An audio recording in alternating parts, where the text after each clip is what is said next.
विमता lab को लेकर के क्या आपकी राय होगी? यहाँ पर 3.5% ऊपर आ रहा हो गया, हालांकि उन्होंने 2.5% के आसपास बोला था लास्ट सेगमेंट में ही, मुझसे ही मिस हो गया ये। क्या करना चाहिए मैम अभी करंट लेवल पे? ऑलराइट, तो पहले डिस्क्लोजर मेंबर्स के, हमारे इक्विटी मेंबर्स के पास अप्रैल 6 तारीख से ये है 410 के भाव से, और हमारे जो टारगेट्स है मैंने इसमें 440 से लेकर के 650 तक के टारगेट एनालाइज करके दिए हैं। अब जितने समय होल्ड करेंगे उसके हिसाब से है। तो आज ये 545 पर आया है। हमारे सारे टारगेट्स नहीं हुए हैं, 3 टारगेट्स आ चुके हैं। नाउ जो सवाल आपका है कि क्या यहाँ पर अभी बाय ले सकते हैं, ब्रेकआउट है? हाँ है। और अगर, और विपुल जी आपके शो पर भी रिकमेंड हुआ था, और स्पेसिफिकली मतलब हुआ है लगभग 450 के भाव पर। तो अब यहाँ से जो 545 चल रहा है, इसको खरीद सकते हैं कि नहीं? बिल्कुल, मैं तो इसमें अभी भी बुलिश ही हूँ। और यहाँ से अब जब आप 545 पर 545 के प्राइस चल रहे हैं अभी, यहाँ से जब आप खरीदते हैं, so you got to maintain stop loss at just 500। 45 रुपए का लॉस हो सकता है, लेकिन 600 से 650 और नई मूवमेंट के लिए 710 तक के बीच में टारगेट दिखते हैं। तो हमारे 650 तक की प्रिडिक्शन है अभी एज ऑफ नाउ, बट जब हम इसको आज एनालाइज करें तो 710 तक भी जाते हुए नजर आ रहा है। स्टॉप लॉस सभी के लिए 500 रुपए का रहेगा। तो करंट प्राइस पर जो भी खरीदना चाहें, जिनका सवाल था वो, और जो बाकी लोग देख रहे हैं वो भी कंसीडर कर सकते हैं। मैंने डिस्क्लोजर एडवांस में दे दिया है। चलिए, तो ये बात है इस समय विमता लैब को लेकर के। चलिए आगे बढ़ते हैं। और एक टिप्पणी और थी सर, जरा एक टिप्पणी जरा फिजिक्स वाला पे जानना चाहेंगे। काफ़ी लोगों की पोजीशन यहाँ पर हाल फिलहाल में बनी है। बीच में एक दिन की रैली जब आई थी, काफ़ी सारी पॉजिटिव रिपोर्ट्स भी आई। शेयर उस तरीके से नहीं चल रहा है 105 106 पे। हाल की लिस्टिंग है, बहुत पुरानी लिस्टिंग नहीं है। अमित सर, आपका व्यू क्या होगा? विपुल जी, कंसोलिडेशन फेज पे लग रहा है ये फिजिक्स वाला। बहुत बड़ी तेजी नहीं, बहुत बड़ी मंदी नहीं। हालांकि ये मार्केटिंग में अभी काफ़ी अच्छा फोकस कर रहे हैं, काफ़ी सारे इन्फ्लुएंसर्स लोगों को भी हायर करने की कोशिश कर रहे हैं। देखिए, अगर ये लोअर साइड में 99.50 के आसपास आता है तो एक वैल्यू बाय दिखता है वहां पर, लेकिन स्ट्रिक्ट स्टॉप लॉस होगा 90 रुपए का। तो 100 के आसपास लेना है, 10% के आसपास का स्टॉप लॉस बड़ा होता है तो हल्के हाथों से क्वांटिटी कम रखनी है। वहां से अगर चलना स्टार्ट होता है तो सूनर और लेटर एक बार के लिए 125 रुपए तक का टारगेट दिखता है। तो रिस्क रिवॉर्ड 1:25 का है, 2.5 का है। तो करंट मार्केट प्राइस में अग्रेसिव मत करिए, कोई बड़ा पोटेंशियल नहीं लग रहा कि यहाँ से बहुत ज्यादा भाग जाए तुरंत, और बहुत ज्यादा टूट जाए इसकी भी उम्मीद कम है। तो जिस किसी दिन भी डिप मिलती है 100 रुपए के आसपास, तो वहां पर बाय करिए 90 रुपए के स्टॉप लॉस, 125 रुपए के टारगेट के लिए। चलिए, ये बात यहाँ पर निकल के आई है। चलिए मैम से पास चलते हैं, और जैसा कि इस कार्यक्रम की परंपरा है, एक खबर है एस्ट्रा माइक्रो को लेकर के। अंबाला मैम, जरा ये आपके पोर्टफोलियो में तो नहीं है एस्ट्रा माइक्रो? हाँ, तो इसको जरा डिस्कस कीजिए। और इसमें जो है ये इनकी बोर्ड बैठक होने वाली है, और ये अपने जो स्पेस का प्रोग्राम है उसको अलग करेंगे, डिफेंस को अलग करने का, तो डिमर्जर करने की कंपनी की योजना है। अभी कैसे आप देख रही हैं? रिजल्ट ठीक रहे थे इनके जब आए थे, 44% के आसपास मुनाफा बढ़ा था। अभी फ्लैट ट्रेड करता हुआ 1452 के आसपास, 1452। कैसे देख रही हैं आप, क्या कर सकते हैं यहाँ पे? ऑलराइट, तो मेरे पास नहीं है, मेंबर्स के पास है। इक्विटी में रिकमेंडेशन दिया था 905 पर, बोनस पर भी, और मेंबर्स को भी, और इसके बाद 1100 के भाव पर। तो मेंबर्स के पास जरूर हो सकता है, क्योंकि 1800 रुपए तक के एक्सटेंडेड टारगेट्स दिए गए हैं। नाउ व्यू क्या है? व्यू पॉजिटिव है। देखिए, जब भी पहले व्यू पॉजिटिव है, और ये मैक्रो फैक्टर बदलाव है, कंपनी अपने प्रोडक्ट लाइन को सेग्रीगेट कर रही है, तो अटेंशन बढ़ जाता है किसी पर्टिकुलर प्रोडक्ट के लेकर के। तो जब इस तरह से एक माइक्रो मैनेजमेंट हो सकता है, आप किस प्रोडक्ट पर ध्यान देना है, कितना ध्यान देना है, नई पॉलिसीज बनाई जा सकती है।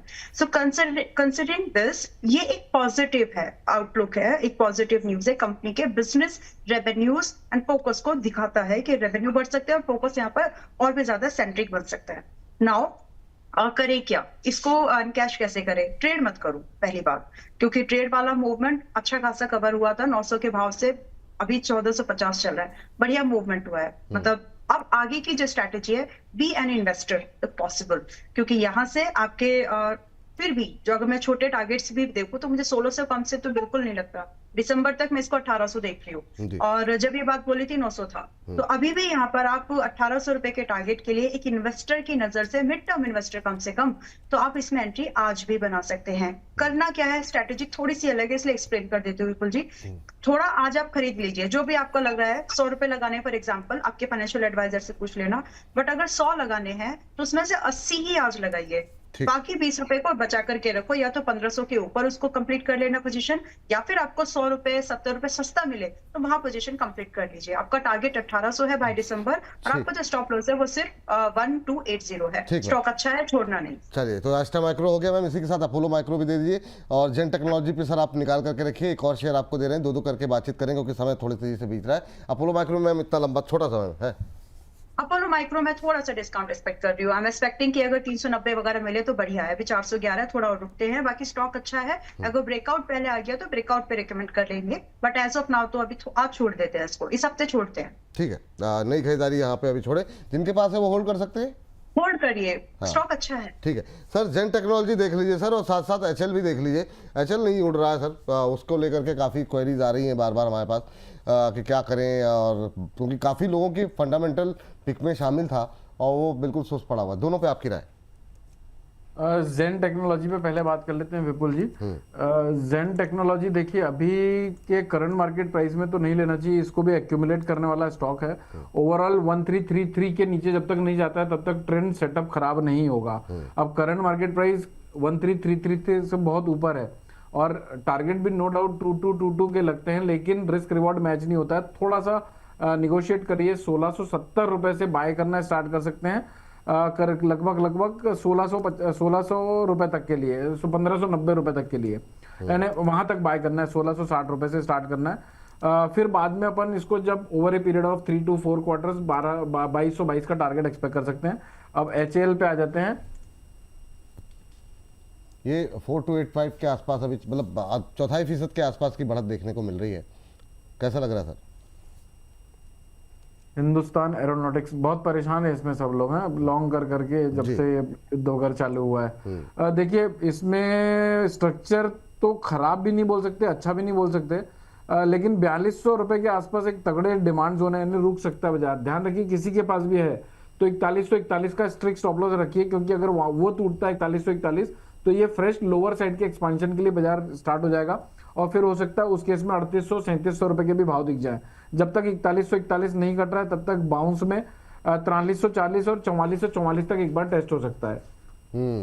ठीक है, ये बात यहाँ पर एचएल और जेन टेक्नोलॉजी को लेकर के निकल करके आई है। इसके अलावा अगली कंपनियां दो आपके लिए जो है मैम वो है, एक तो आरईसी, काफ़ी कार्यक्रम की शुरुआत से ही हमारे एक दर्शक की तरफ से लगातार सवाल आ रहे हैं, और दूसरा है अदानी पावर। तो पहले आरईसी पे बात कर लेते हैं। आरईसी पे अभी करंट लेवल पे क्या करना चाहिए, जिनके पास है क्या अभी वो होल्ड करके रखें, क्या सलाह रहेगी? आज ऑलमोस्ट फ्लैट ट्रेड करता हुआ। ऑलराइट, तो आरईसी अभी चलना शुरू हुआ है। मैं यहाँ पर आपको अगर एक मतलब इन्वेस्टर बनो पहले तो, ट्रेड अपॉर्चुनिटी जैसा नहीं है। आरईसी आप 352 रुपए पर चल रहा है, मेरे हिसाब से तो खरीद के जा सकते हो। और एक स्टॉप लॉस ज्यादा दूर मत रखिए, 320 का बहुत ही नजदीक छोटा स्टॉप लॉस है। 352 पर खरीद रहे हो, 320 रुपए का स्टॉप लॉस रखिए। आपके टारगेट की एक्सपेक्टेशन 380 से 430 की होनी चाहिए। 10 जून को ये टारगेट्स और स्टॉप लॉस रिवाइज होकर डिस्कस हो रहे हैं, तो मेरे हिसाब से तो इसमें आज की डेट में आप बाय ले सकते हो। थोड़ा सा समय और 2-3 हफ्ते और रेलवे स्टॉक्स में वापस से रिकमेंडेशन हम लोग देना शुरू करेंगे। मैं रेलवे स्टॉक्स में मूवमेंट अगले कुछ हफ्तों के बाद एक्सपेक्ट कर रही हूँ। तो फिलहाल आरईसी को आप अभी अपने बाइंग जोन पर है, लेके जा सकते हैं। दूसरा है आपका अडानी पावर। अडानी पावर से याद आ गया बिल्कुल जी, अडानी पोर्ट्स का भी 1850 का टारगेट आ गया है। 1010 समथिंग पे रेकमेंड किया था, आज ही आया वो टारगेट, तो बुक कर लेना। अभी बात करते हैं अडानी पावर्स की। दोनों पावर्स और पोर्ट्स एक साथ आ गए तो चार्ट आ गया था सामने, ठीक है। तो अडानी पावर जो अभी है 224 पर चल रहा है। यहाँ से मैं अभी फिलहाल फ्रेश बाय में अभी कन्विंस नहीं हूँ। मेरे लिए मैं एक्सपेक्ट कर रही हूँ कि 200 190 के आसपास आए तो बेहतर बाइंग बन सकती है। तो जो लोग इसमें हैं अगर आप मुझे रेगुलरली देखते हैं, आपकी मर्जी, लेकिन मैं इसको 200-190 के आसपास दोबारा खरीदने का विचार रख रही हूँ। इससे पहले अगर इसने 245-50 का ब्रेकआउट किया तो ब्रेकआउट ट्रेड अलग बात है, बट वैल्यू इन्वेस्टमेंट री एंट्रीज के लिए, फ्रेश बाय के लिए 190-200 के आसपास लग रही है, तो फिलहाल के लिए नो बाय। ठीक है, ये बात अदानी पावर को लेकर के निकल के आई है। अब जरा बात कर लेते हैं पावर ग्रिड को लेकर के। सर जरा पावर ग्रिड देखिए, और दूसरा मेटल के अंदर जो आज पेन देखने को मिल रहा है, अब सेल आ गया है 184 पर। क्या व्यू रहेगा सेल को लेकर के अभी के लिहाज से, दोनों पे आपकी राय? देखिए सर, अभी तो 293 के आसपास का रेट चल रहा है। बहुत ज़्यादा पोटेंशियल बहुत इमीडिएटली कम दिख रहे हैं, लेकिन लोअर साइड में बाइंग अपॉर्चुनिटी 260 रुपए के आसपास की मिलनी चाहिए पावर ग्रिड की। 260 के आसपास मिलता है तो वहां पर 233 के स्टॉप लॉस से बाय करना, और फिर वहां से अपन टारगेट एक्सपेक्ट कर सकते हैं लंबे करीब 400 रुपए के। तो करंट मार्केट प्राइस में अग्रेसिव नहीं होना है, हल्के हाथ रखना है। लोअर लेवल में 260 के आसपास मिले तो छोड़ना नहीं है, स्टॉप लॉस जरूर लगाना है 233 रुपए का। और वहां से जब चलना चालू करता है, पूरे पावर सेक्टर जब चलना चालू करेंगे तो ये कम से कम 1-1.5 साल में 400 रुपए के भाव टेस्ट कर सकता है। दूसरा सर, सेल की अगर बात करें तो सेल बढ़िया दिख रहा है, करंट चार्ट सेटअप में भी बढ़िया दिख रहा है। जब तक ये 177 के नीचे, 177 के नीचे नहीं जा रहा है, करंट मार्केट प्राइस से भी लिया जा सकता है। 189 के ऊपर की क्लोजिंग आने के बाद सीधे 197 का पोटेंशियल दिखता है। और मुझे लगता है आज और कल में अगर बाजार नहीं टूटते हैं, कोई यानी कोलेटरल डैमेज नहीं आता है कोई ओवरऑल बाजार का, तो ये कल और परसों में गूगल के आपके ट्रेंडिंग स्टॉक में भी दिख सकता है।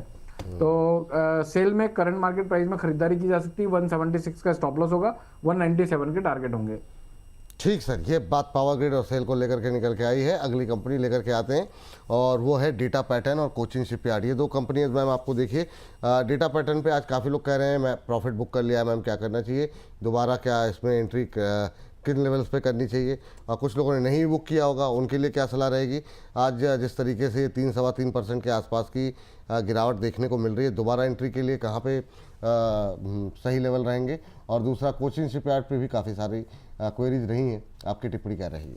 तो मैं पहले कोचिन शिपयार्ड पर अपना व्यू दे देती हूँ विपुल जी। 1426 चल रहा है अभी, थोड़ा सा और डिस्काउंट आई एम एक्सपेक्टिंग। अब ये 1350 होगा कि 1270 होगा, मुझे उतना स्पेसिफिक नंबर समझ में नहीं आ रहा है, लेकिन 1300 के आसपास ये बढ़िया वैल्यू इन्वेस्टमेंट फिर से बन सकती है, या फिर स्टॉक मोमेंटम में आ जाए और 1530-1540 के ऊपर, या फिर कम से कम 1495 रुपए के ऊपर सस्टेन होना। मतलब थोड़ा सा स्पेसिफिक सवाल एक लोगों ने कर दिया और नजर पड़ गई एकदम से, कह रहे हैं कि अंबाला मैम कोचिन शिपयार्ड 1498 पे लिया है, अभी होल्ड करें, या कल आपने बोला था कि और नीचे आ सकता है, तो क्या मुझे निकल जाना चाहिए? तो वो थोड़ा सा अभी तो आप देखिए, फिर मेरे मतलब क्या बोलते हैं उसको, बैकफायर नहीं करना, ऐसे गुस्सा वगैरह नहीं करना अगर चल जाए तो, ठीक है। लेकिन मैं फिलहाल यहाँ पर डिस्काउंट एक्सपेक्ट कर रही हूँ, मैं यहाँ से निकलने की सलाह दे रही हूँ, तो साथ में मैं आपको कुछ स्टॉक रिकमेंड भी कर रही हूँ जहां पर मुझे ज्यादा कन्विंस्ड हूँ मैं कि हाँ ये 2-4 दिन 10 दिन के अंतराल पर चलेंगे। तो फिलहाल मैं यहाँ पर और डिस्काउंट की एक्सपेक्टेशन में हूँ, which is close to 1300। Current price is 1426। मैं यहाँ पर ज्यादा कन्विंस्ड नहीं हूँ इस प्राइस पर ठहरने के लिए भी, या फिर वैल्यू इन्वेस्टमेंट के लिए भी। सस्ता मिलेगा तो हम खरीद लेंगे, या फिर ब्रेकआउट हो जाए 1495 का, तो बीच में है। सुनते हैं, समझते हैं अगर आप हमें, तो आप फिलहाल निकल जाइए, कोई बुरी बात नहीं है। दूसरे काउंटर्स हैं जहां पर रिकमेंडेशन हम रेगुलरली देख रहे हैं। और दूसरी बात डेटा पैटर्न्स को लेकर के, मतलब डाटो तो फर्क पड़ता है विपुल जी, क्योंकि अभी मैंने थोड़ी देर पहले ये बात किसी को बोली थी कि टारगेट आने के बाद नहीं हो रही, तो सामने से जवाब भी आ गया कि प्रॉफिट टारगेट आ गया, बुक कर लिया टाइम डेट। सो ये होना चाहिए। सी आप प्रॉफिट नहीं बुक करोगे तो चार्ट ऊपर जाएगा, नीचे आ जाएगा, आपको मिला क्या? तो यस, तो अभी फिलहाल के लिए डेटा पैटर्न्स में आज तो एंट्री नहीं करनी है। आज आपको प्रॉफिट हुआ है, पहले उसको बनाइए। और जो लोग दूसरे लोग सोच रहे हैं कि कहां पर एंट्री करें, थोड़ा और सस्ता मिल जाए आपको 4200 के आसपास, इस 4200-4000 की रेंज में ही आएगा, उससे ज्यादा नीचे नहीं लग रहा। अभी चल रहा है 4400 के आसपास है, 4400। 4200 से 4000 के रेंज में री एंट्रीज कर सकते हैं। स्टॉप लॉस जो है वो स्टॉप लॉस आपको मेंटेन करना चाहिए 3850 का। फिर उसके बाद टारगेट 5000 और 6000 के होंगे। तो 2-4 दिन इसको काम करने दो। अब ऐसा नहीं है कि स्टॉक आज के 4700 के ऊपर चला गया फिर आप परेशान होने लगे। वैल्यू बाइंग ढूंढिए, सस्ता ढूंढिए थोड़ा सा। चलिए ठीक है, ये बात हो गई। और अब आखिरी के कुछ एक counter shipping corporation of India देख लीजिए सर, कैसा लग रहा है आपको? टाटा पावर देख लीजिए, इन दो पे आपकी राय अमित सर, थोड़ा fast. Shipping corporation of India क्या कैसा लग रहा है आपको? शिपिंग कॉरपोरेशन ऑफ इंडिया और टाटा पावर। जी सर। सर टाटा पावर पे पहले व्यू ले लेते हैं। टाटा पावर 398 के आसपास चल रहा है। 392 का मंदा कम लगता है। 390 इनफैक्ट अगर कोई डिप मिलता है 394 के आसपास तो 391 के नीचे के स्टॉप लॉस से लॉन्ग कर सकते हैं 404 रुपये और 412 रुपये के टारगेट के लिए। ठीक है सर। और दूसरा shipping corporation of India SCI, अभी आप 2% के आसपास की गिरावट और 292 स्ट्रक्चर खराब लग रहा है, अवॉइड करना चाहिए। कम से कम मुझे ऐसा लगता है 278 रुपए तक की गिरावट अभी संभव है। 278 277 के आसपास मिले तो लॉन्ग करिए। 266 का स्टॉप लॉस रखिए। सूनर और लेटर 295 और फिर 305 रुपए तक देखने को मिलेगा। ठीक। GRSC मैम कैसा लग रहा है? सिर्फ लेवल मैम, टाइम नहीं है। और दूसरा पावर ग्रिड, नहीं पावर ग्रिड तो हो गया है। इरिडा कर लीजिए, GRSC इरिडा सिर्फ लेवल। जी ठीक है, GRSC बाय कर सकते हैं 2640 एग्जैक्ट क्लियर प्राइस के पास। एक छोटा स्टॉप लॉस मेंटेन करना, हिट हो जाए तो छोड़ देना पोजीशन, दोबारा सस्ता मिल सकता है। स्टॉप लॉस होगा आपका 2460 और टारगेट्स आपके जब आप करंट प्राइस पर एंट्री ले रहे हैं, जिनके पास पुराने होल्ड करिए सेम स्टॉप लॉस, जिनके पास और जो टारगेट्स है वो रेंजिंग फ्रॉम 2800 अप टू 3300 के बन सकते हैं। जो नजरिया है वो 6 महीने कम से कम है। और इरेडा ने 120 रुपए का ट्रेलिंग स्टॉप लॉस ले लिया है, तो मैं फिलहाल इसको इस हफ्ते छोड़ देना चाहती हूँ। फ्रेश बाय को बाय करना है इसमें, लेकिन अभी नहीं। और कल किसी ने पूछा था 115 पर ट्रेल करके बैठे रहिए, हो सकता है कि इसमें ये भाव दोबारा ट्रिगर्ड ही ना हो और आपका स्टॉक बच जाए। तो मैं फिलहाल आज तो बाय नहीं रिकमेंड कर रही हूँ। मैं अगले हफ्ते इसको मंडे ट्यूसडे रिव्यू करूंगी कि किस भाव पर किस स्टॉप लॉस पर लेना है। लेना तो है बट नॉट टुडे। चलिए, लेना तो है, अभी क्या करें, ये जो है स्थिति अभी के लिए नहीं। चलिए, तो इस सेगमेंट को अब समाप्त करने का वक्त हो गया है।